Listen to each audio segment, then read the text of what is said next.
I started relic digging probably about 15 years ago when I lived in Gettysburg. That's when I actually started digging. But you dug before that. I've been digging here and there, kind of messing around, but never got serious with it. Okay. But then it's kind of like anything else. Once you get serious, then it's over. You know, living in Gettysburg, it was like I was like a kid in a candy store. So, Who got you involved in it started? in artifact recovery, When God, you were doing it 15 years ago. my parents. When I was 9 years old, see, I was a strange kid. Grew up in a small town in western North Carolina. If you ever heard of Western Carolina University, that's my alma mater. That's where I went to college. That's where I grew up. And growing up in a small town in North Carolina is good and it's bad. You guys growing up, I guess a lot of you are from Baltimore, big city. You know, it's a lot different when you come from a small town. And you know, the thing in the summer was we live in the mountains, you know, the Great Smoky Mountains, so everybody wants to go to the beach. I was the weird kid. I wanted to go to Gettysburg. I wanted to go to Richmond. I wanted to go to Cold Harbor. I wanted to go to Vicksburg. I wanted to go to Galveston. So my parents, instead of going to the beach in the summers, were taking me to battlefields. And that's how I got into it. I was at Appomattox Courthouse, where Lee surrendered to Grant, April 9th, 1865. And they had a little jar of bullets in the gift shop, $2 a piece. And they were original bullets. My parents bought me one. That was my first artifact, 9 years old. I've still got that bullet in my collection, and I can point it out to you across the room. People say, what titles did you win wrestling? Half the time I can't remember, but I can tell you where that bullet is. So that shows you what's important. We were looking for the stuff left behind by the people that were looking for gold, because their story gets lost with all the shiny metal. And we figured somebody had to go up there. If you've ever been to Alaska, you know, it's kind of tough to go there now. Imagine going there 100 years ago, you know, when you had hand tools. So Alaska, there was a story to be told about the miners up there, and we wanted to make sure that that story did get told. St. Augustine, Florida. If you saw that one, we did some redoing of a lady's deck, as you can see behind me. She let us. She said her ex-husband built it, so she didn't care. This is my son G and I in North Carolina down when we were looking for moonshine artifacts. You know, that was a miserable dig because it rained all day, nonstop. And we were about 2 miles in the middle of nowhere in the North Carolina woods looking for moonshine stuff. In the rain and the mud, it was horrible. But it paid off at the end. That's Detroit. And this has anybody been to Detroit in the past few years? Man, if you ever want to see the show Life After People, just go to Detroit. It's amazing. We were in Detroit. This is what about half the buildings in Detroit look like. You know, I asked for I went to my hotel and I said, can I get a real high, I want a view of the city. And the lady looked at me funny and I didn't think about it. So we went upstairs, got in our room, checked in, pulled the curtains, and nothing. There's no lights. I said, what? All the buildings were abandoned, even the skyscrapers. There's no lights on. So that's Detroit. So there's a lot of abandoned properties in Detroit that if you can find the people that own them, some great places to dig. You know, we got on this one. It was right across the street from the train depot. You know, this was a hotel that Charlie Chaplin and some other people had stayed at. And then, you know, here it is. But, you know, we got lucky and found some cool stuff there as well. You know, relic shops, everywhere I go, antique and relic shops, I'm in them. Not necessarily always buying stuff. I'm just looking for stuff. I want to see what's out there. You know, you can always find artifacts that you've never seen or heard from. Like you guys had that thing earlier, the dials of telephone. That's cool. I would have known what that was. So, Yeah, I spent a lot of times in relic shops talking to dealers, talking to other collectors, trying to learn.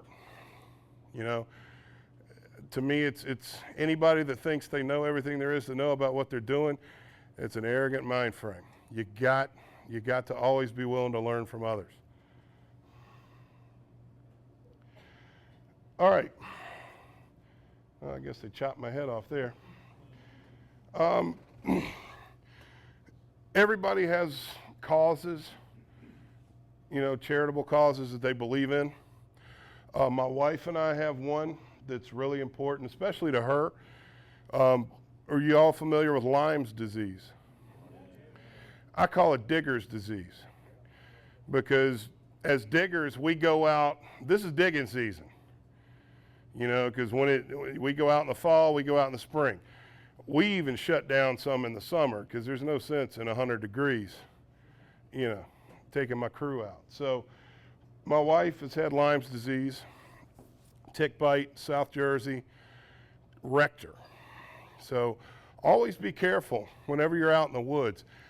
If a tick bites you, save the tick, save that tick, go to the doctor. They're going to put you on antibiotics for a couple of weeks. Better safe than sorry. Lyme's disease is an epidemic.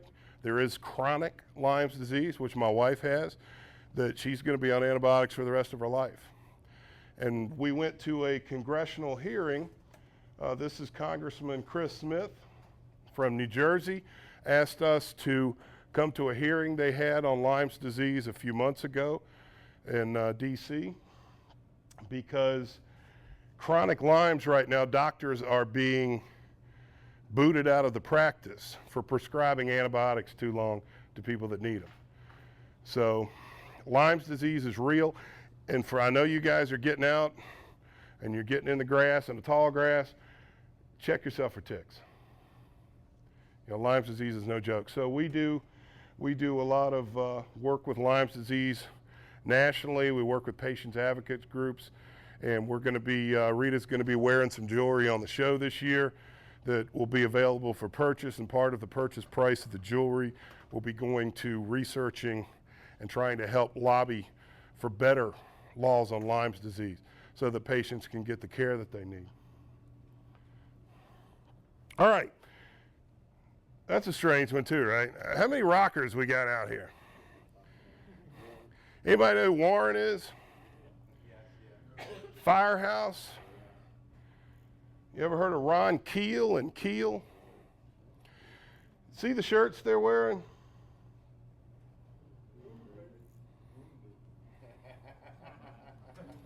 I'm a headbanger, guys. They used to call me heavy metal Ric Savage because I used to drive the old timers nuts because I listened to glam rock in the dressing room. So I've been fortunate enough to meet with a lot of these guys, and they're wearing the Boom Baby stuff. We do sell Boom Baby gear, and they're also helping us out with the Lyme's disease. So if you want to be like Warren, you got to get a Boom Baby shirt. So American Digger, again, we're coming back in March. Hopefully you guys are going to like the new format of the show. Again, Bob and Rue are going to be gone. It's going to be my other son, Nick, and my wife and I on the dig team. We're going to be digging some really good stuff. We're going to have some special guests on the show this season. You guys are going to be really happy with some of the people we have on. I won't say any names, but if you saw Hatfields and McCoys, he was just nominated for an Emmy. So we have a website, americansavage.com, and it's American-Savage. You got to put the dash in. We have a email. You can email dig suggestions to us, and I think I forget a couple of thousand of them this year, which is great. And then it kind of is tough too, because then, you know, we got to sort through them all. And people think we're this huge company. I was like, no, it's what you see is what you get. We're a small business. It's me and my family. So, you know, when we do all the work, I don't have surrogates, you know, doing it for me. We're hands-on on everything. So if you're emailing us, 9 out of 10 times it's us emailing you back, or even on Facebook. Can you forward them I had some good ones, boy. I had some good ones, and there's not enough time in the year to do them all. You know, we had some great ones this year, great ones. So what do you see the biggest threat to archaeology? The biggest threat, development. You know, the biggest threat to, you know, what we all love to do is strip malls, is Walmarts. You know, every time you go into Virginia, it's contested. Every time a Walmart wants to go in, and I like Walmart, I got no problem with them. I think they're a great company, and I think they bring a lot of good products in and make them affordable, and I think they offer a service. But, you know, I got an issue when they want to slap one on the wilderness battlefield.